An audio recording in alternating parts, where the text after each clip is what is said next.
जिस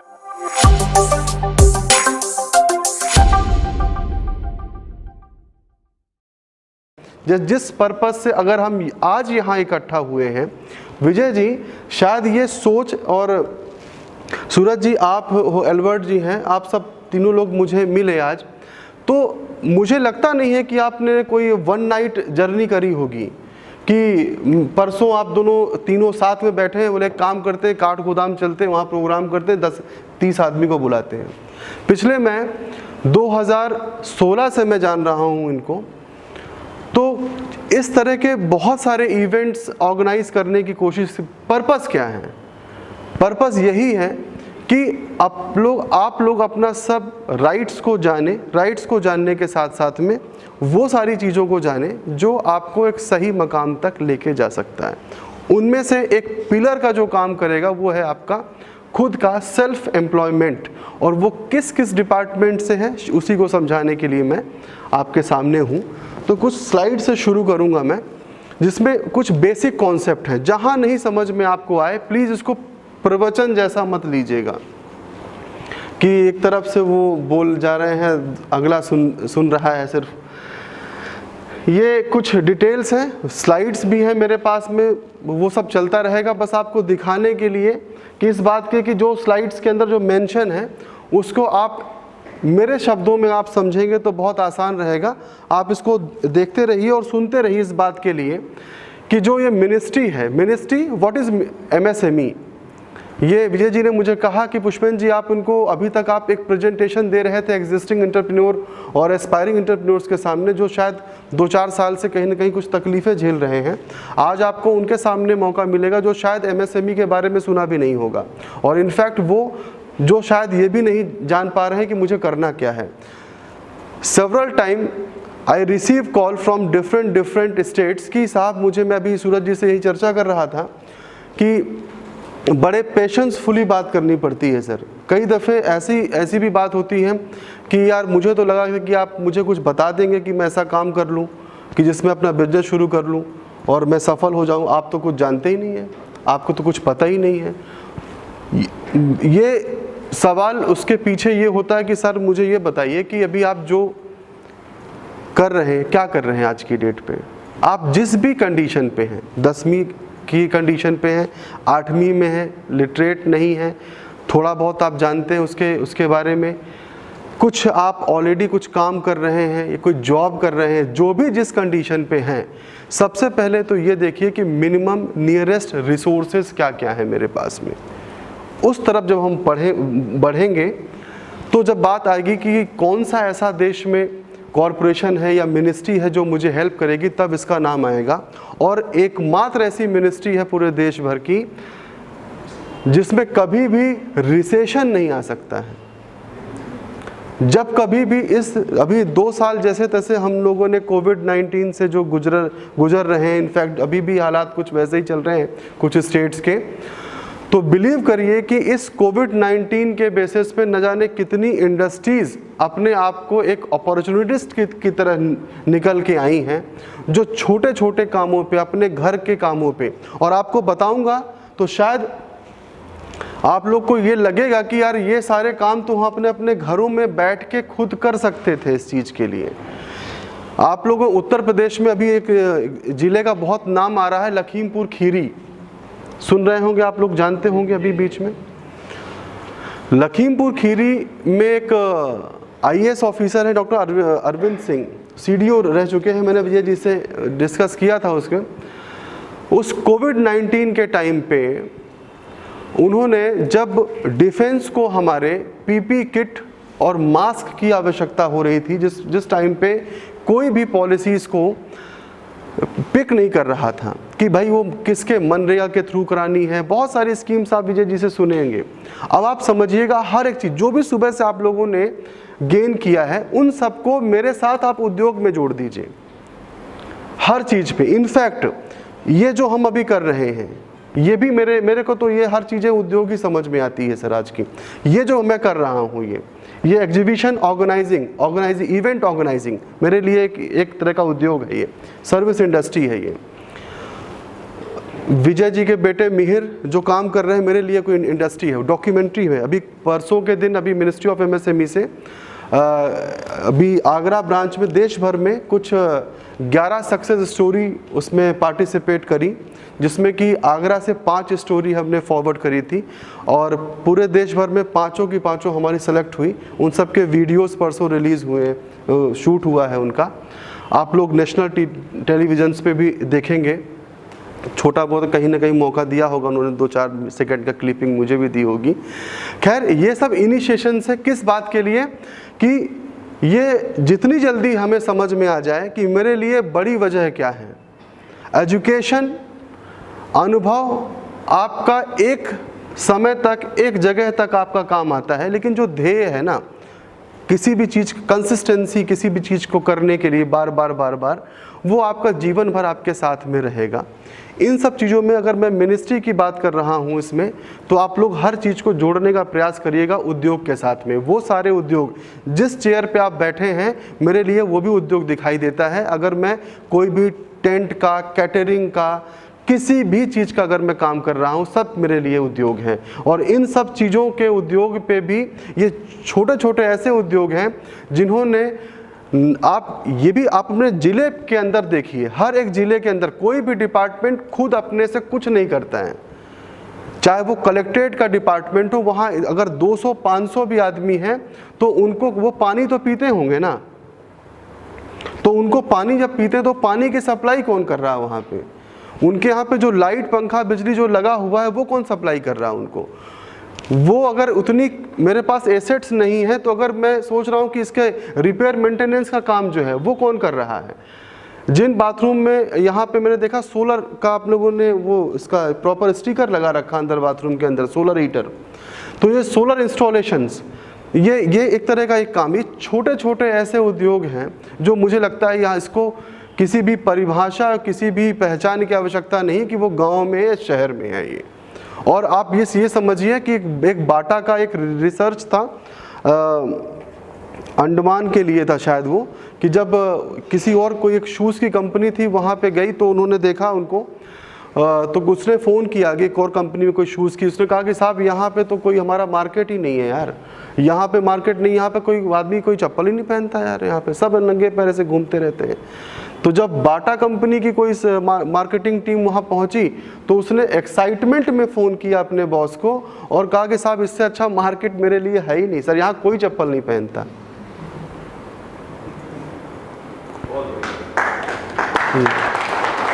तो आप ये मानिए कि एकमात्र कंपनी है बाटा जिसका अंडमान में पहला शोरूम है और आज की डेट पे कम से कम उसका 27 आउटलेट है जरा सी जगह पे, उस पे वहाँ पे। और ये कोई नया नहीं है, आप वो देखिए ना, अब आपके आसपास की अपॉर्चुनिटी देखिए, चाहे वो ऑर्गेनिक फार्मिंग में लक्ष्मीकांत सर ने आप लोगों को बता के गए, मेरे लिए तो वो भी उद्योग है यार।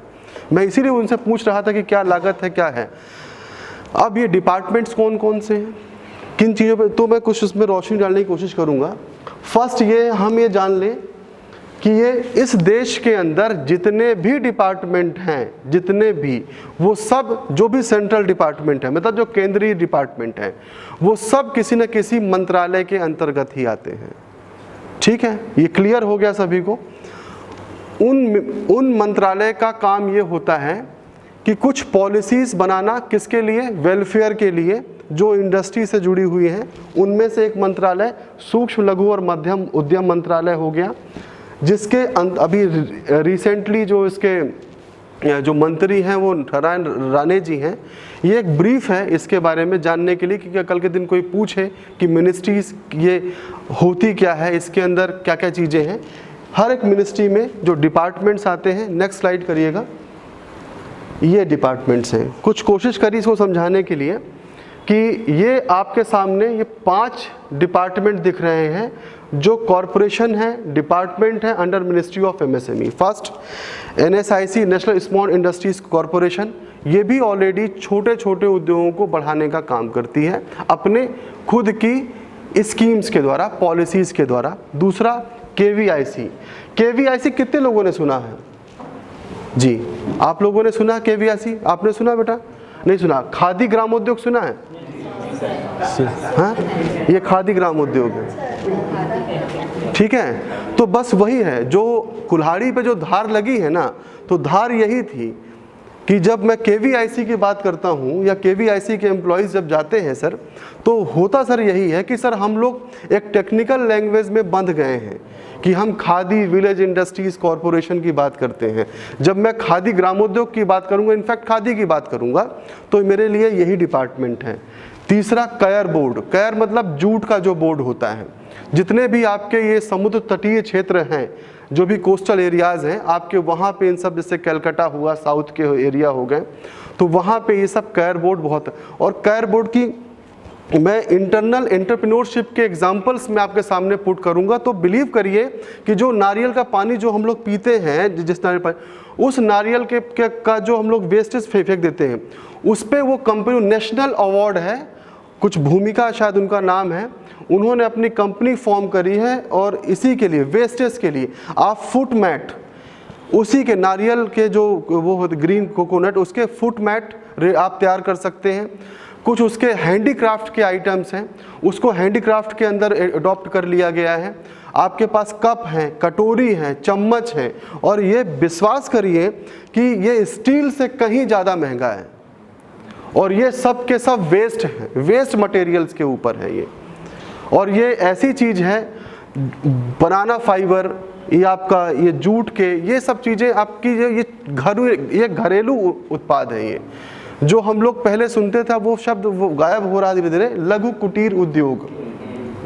तो ये कुछ डिपार्टमेंट तक इस बात को सीमित कर दिया गया कि घर पे अपनी महिलाएं गांव में वो जो झहुआ टोपरा जो तैयार करती थी ना, वो टोकरी, उसमें बांस के आर्टिकल्स के लिए, और उस बांस के आर्टिकल्स को बस आप कलर भर दीजिए। एक एग्जांपल मैं आपको दिखाऊंगा तो आपको लगेगा कि क्या चीज़ एक्सपोर्ट हो गई है।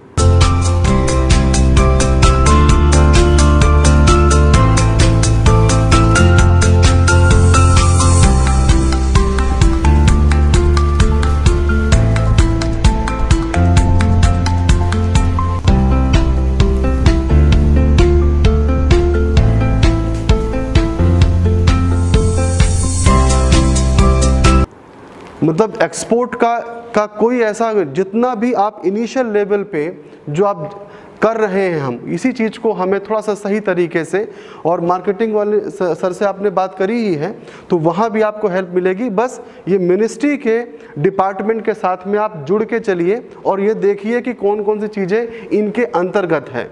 ये एग्जिस्टिंग पॉलिसीज़ हैं।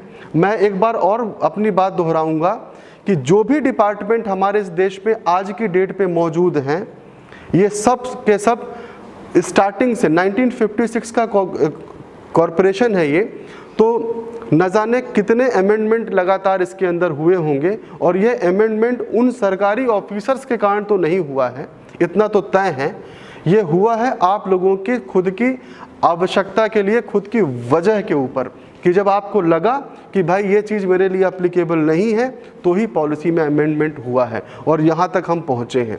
तो आप अपनी खुद भी ये सोचिए, ये सवाल ये ज़रूर पुट करिए कि सर अगर इस पॉलिसी को और सिंप्लीफिकेशन करने के लिए और नॉर्मल करने के लिए मुझे किस डिपार्टमेंट को क्या तरीके से। एक सज्जन मेरे पास में आए अपने बच्चे को लेके, करीब उनके बच्चे की 22-23 साल उनकी उम्र होगी, और ये कहा कि सर ये बच्चा, सर मेरा बेटा है, ये इसको लोन चाहिए। तो मैं सर कितना सर इनका आवश्यकता है? बोले सर करीब 10-15 लाख का मिल जाए। तो मैं कहा सर आप कहाँ क्या करते थे? बोले मैं भी गवर्नमेंट में था, जॉब में था, लेकिन मैं कहा ठीक है सर, कहाँ पोस्टेड थे सर? बोले मैं आगरा ही पोस्टेड था। मैं सर किस डिपार्टमेंट में थे? बोले मैं बैंक ऑफ बड़ौदा में था। मैं सर किससे रिटायर हुए? बोले डीजीएम से। आप जब जाएंगे किसी भी उद्यमिता विकास की तरफ या एंटरप्रेन्योरशिप डेवलपमेंट की तरफ, तो कुछ बेसिक चीज़ों की आपको आवश्यकता पड़ेगी। वो बेसिक चीज़ ये अलग अलग डिपार्टमेंट आपको पूरा करेंगे। 4th में है एमएसएमई डेवलपमेंट इंस्टीट्यूट। जिस मंत्रालय की मैं आपसे बात कर रहा हूं, जिसका नाम है micro small and medium enterprises, सूक्ष्म लघु और मध्यम मंत्रालय, जो मिनिस्ट्री की ही पॉलिसीज़ को अलग अलग मंडल के हिसाब से, जो डिविजन्स होते हैं, उनको वो लोग इसको एक्टिव करते हैं, जिसके अंदर फाइनेंस की बिल्कुल मैं बात नहीं करूँगा, फाइनेंस के लिए कल ही बात करूँगा। और आपको एक सवाल ज़रूर दे के जाऊँगा, आज़ादी के बाद से लेकर आज तक 2021 पे खड़े हैं, सिर्फ एक मात्र डिपार्टमेंट है इस देश का जो आपको लेंडिंग करता है, जो आपको पैसा देता है, वो सिर्फ बैंक है। आप इस बात को जितनी जल्दी हो जाए उतनी जल्दी समझ जाइएगा कि इस पूरे देश में सिर्फ एक ही डिपार्टमेंट है पैसा देने वाला, वो है बैंक। और उसके अलावा जितने भी डिपार्टमेंट आपको बैंकिंग पॉलिसीज़, ऐसा कोई डिपार्टमेंट नहीं है इस देश का जो आपको फिनांस के लिए और बैंकिंग पॉलिसी की बात नहीं करता हो। लेकिन सबके सब डिपार्टमेंट रिकमेंडेशन बॉडीज़ हैं, को स्पॉन्सर्ड है, हैंड होल्डिंग सपोर्ट है, और न जाने वही लाइजनिंग ऑफिसर और न जाने ऐसे ऐसे कंसल्टेंट और ये सब जो डिपार्टमेंट है इस तरह के। तो आप ये समझिए कि जब बैंक्स को आपने होलसेल अथॉरिटी दे के रखी है as per the RBI act कि वो फाइनेंस आपको करे, जो डिपार्टमेंट आपको किसी पॉलिसी के तहत आपको रोल करने की बात कर रहे हैं, तो ये इस चीज़ को समझिएगा कि कौन सा डिपार्टमेंट किस किस चीज़ों पे डील करता है। फिफ्थ है एमएसएमई ट्रेनिंग सेंटर्स। ये मिनिस्ट्री के ही खुद के ट्रेनिंग सेंटर्स होते हैं, अलग अलग जगह पे हैं। लास्ट पे मैं आपको बताता हूँ उसके बारे में। नेक्स्ट स्लाइड करिएगा। अब ये एक समस्या आती है, मैं 3 शब्द बार बार आपसे कह रहा हूँ, माइक्रो, स्मॉल और मीडियम। कुछ आप लोग को आइडिया है इसका? किसी को पता है ये क्या है? सूक्ष्म, लघु और मध्यम बार बार बोल रहा हूँ, क्या है ये? किसी को पता? तो ये बेवजह की मुंडी मत आप लोग हिला दिया करिए, ठीक है ना? आप लोग बिल्कुल बोला करिए, ठीक है ना? देखिए, हम ये कैसे जाने, हम कोई भी काम शुरू कर रहे हैं, कोई भी काम शुरू कर रहे हैं, तो हमसे पहला सवाल पूछते हैं, हाँ साहब आप आए, कौन सी इंडस्ट्री है आपकी? तो हम कहते हैं साहब हमारी इंडस्ट्री है ग्लास के आर्टिकल बनाती है, हैंडीक्राफ्ट। तो किस कैटेगरी के अंदर आती है? वो आपसे सोशल कैटेगरी नहीं पूछ रहा है, वो आपसे आपकी कंपनी की कैटेगरी पूछ रहा है कि वो माइक्रो है, स्मॉल है या मीडियम है। तो हम उसको क्या कहेंगे कि मैम हमें तो नहीं पता है कि सर क्या है ये। तो यहीं पे प्रॉब्लम होती है कि वो बैंकिंग सिनेरियो पे जो डिपार्टमेंट है उसके सामने हम राइट्स की बात कर रहे हैं हम यहाँ पे, और उस राइट्स के आधार पर, राइट्स हमें कुछ राइट दे या ना दे, लेकिन एक कॉन्फिडेंस जरूर पैदा कर देगा आपके अंदर अपनी चीज़ें मांगने के लिए। तो इस चीज़ को अगर आप कॉन्सेप्चुअल लेके चल रहे हैं, तो जब आप इस फिगर पे जाएंगे तो आप ये एग्जिस्टिंग जो ऊपर के जो 3 ब्लॉक बने हैं ऊपर, ये पुराने पैरामीटर्स पे, ये इसलिए आपको मैं दिखा रहा हूँ। 21 जून 2020 के बाद जो अमेंडमेंट हुआ है, जिसमें आज हम जो लोग बात कर रहे हैं एमएसएमई पॉलिसीज़ के लिए, बिलीव करिए कि जिस माइक्रो की बात हम करते हैं, वो माइक्रो आज की डेट में अंग्रेज़ी बोलती है। और वो अंग्रेजी कैसी बोलती है? नीचे वाले की मैन्युफैक्चरिंग और सर्विस। अच्छा एक चीज़ बताइए कि पूरी दुनिया में कितनी तरह की कंपनी होती हैं? बताइए, टाइप ऑफ कंपनीज कौन कौन सी? मैन्युफैक्चरिंग होती है, सर्विस होती है। ठीक है, एक और होती है, कौन होती है? हाँ नहीं, और बताइए। एक और होती है, बिल्कुल बढ़िया सी होती है, और मैक्सिमम यूनिट उसी की ही है इस देश के अंदर, और लाइजनिंग ऑफिसर से जुड़ा हुआ है वो होती है ट्रेडिंग, ठीक है ना? तो इस चीज़ को आप समझिए बहुत इत्मीनान से कि दुनिया में सिर्फ 3 तरह की ही कंपनी है। आपका मैन्युफैक्चरिंग, जो कुछ गुड्स तैयार कर, जिसका प्रोडक्ट हमें दिखाई देगा, जिसके लिए हमें रॉ मटेरियल लगेगा। दूसरा सर्विस इंडस्ट्री, जो सेवाएं दे रही हैं। ये जो हम अपनी, अगर मैं जागो इंडिया फाउंडेशन की बात करूँ कि किस तरह की इंडस्ट्री है, तो ये सर्विस इंडस्ट्री है। एयरपोर्ट अथॉरिटी ऑफ इंडिया क्या है? सर्विस इंडस्ट्री है। लाइफ इंश्योरेंस कॉर्पोरेशन, LIC तो सब जानते हैं, वो क्या है? वो कोई पूछे कि कैसी इंडस्ट्री है वो, तो सर्विस इंडस्ट्री है। जो पेपर के इंश्योरेंस कंपनीज, ये सारे जो पेपर के जिनके डॉक्यूमेंटेशंस होते हैं, ये जिसमें कोई गुड्स मिल जाता है, कोई सामान दिखता है, वो मैन्युफैक्चरिंग होती है उसको। हाँ, बाय मी ऑल्सो। तो ये जो 3 फिगर हैं जो नीचे, इसमें आप ये चीज़ समझिए कि जब हम पहले की जो कल्पना करते थे उसके अंदर हमें कुछ छोटी छोटी इंडस्ट्री दिख जाती थी माइक्रो पे। जैसे घर पे जो महिलाएं हैं मिलके वो छोटा मोटा अपना शूज़ का काम कर रही हैं, अपर बना रही हैं, कुछ हैंडीक्राफ्ट काम कर रही हैं, या कुछ ग्लास काम कर रही हैं। अब की उस टाइम पे जो इन्वेस्टमेंट था, इन्वेस्टमेंट मतलब समझिए जिन मशीनरी के द्वारा जिन मशीनों से आप अपना प्रोडक्शन करते हैं उस मशीन की क्या कीमत है, वही कीमत मेरी कंपनी की कीमत होती है, कैटेगरी डिफाइन कर देती है। अगर मेरी मशीन, अगर कोई सपोज करिए कि कोई स्टिचिंग सिलाई मशीन मेरी है कोई, तो सिलाई मशीन अगर मेरी 10,000 रुपये या 15,000 रुपये की आ रही है, तो मेरी जो कंपनी की जो लागत है वो 15,000 रुपया ही है, जो मेरी मशीनरी। इनमें आपका कोई अलग से इंफ्रास्ट्रक्चर्स नहीं आता है कि आपने वहाँ पे कुर्सी कितने की रखी है, लॉन कितने का है, इंफ्रा कितना है। ओनली मशीनरी इन्वेस्टमेंट, टेक्निकल शब्द में प्लांट एंड मशीनरी यूज़ करते हैं, जबकि फिनेंशियल टर्म्स के अंदर जो बैलेंस शीट बनती हैं, जो खाता बही बनता है, आप लोग को जहाँ भटक जाए तो तुरंत मुझे पकड़ लाइएगा वहाँ से, ये नहीं कि हाँ हाँ करते रहिएगा, ठीक है। तो आप जब इसमें क्लासिफिकेशन पे जाएंगे तो मैन्युफैक्चरिंग और सर्विस इंडस्ट्रीज़ को अभी जून 2020 के बाद में एक और कॉलम जोड़ा गया टर्नओवर का, सेल्स, जो टोटल सेल्स है इनकी, इसके अंदर 1:5 में रखा गया कि अब आप अंदाज़ा लगाइए, जहाँ पे 25 लाख रुपया के इन्वेस्टमेंट की कंपनी को हम लोग माइक्रो इंडस्ट्री समझते थे जो मैन्युफैक्चरिंग के अंदर थी, और 10 लाख रुपए तक की इंडस्ट्री को हम सर्विस समझते थे जो माइक्रो इंडस्ट्री के अंदर थी। आज दोनों कंपनियां मर्ज होके 1 करोड़ का इन्वेस्टमेंट हो गया मशीनरी इन्वेस्टमेंट और 5 करोड़ का हो गया टर्नओवर। तो आप अंदाज़ा लगाइए कितना हो गया आपका। तो 1 करोड़ का इन्वेस्टमेंट आप छोटा इन्वेस्टमेंट होता है, जहाँ पे 50,000, 2 लाख रुपए, 3 लाख रुपए, 5 लाख रुपए का लोन है। तो ये जो क्लासिफिकेशंस है, इसके बेसिस पे आप लोग ज़रूर अपने आप को समझिए कि मेरी इंडस्ट्री किस कैटेगरी पे आ रही है, माइक्रो पे है, स्मॉल है, मीडियम है, ठीक है।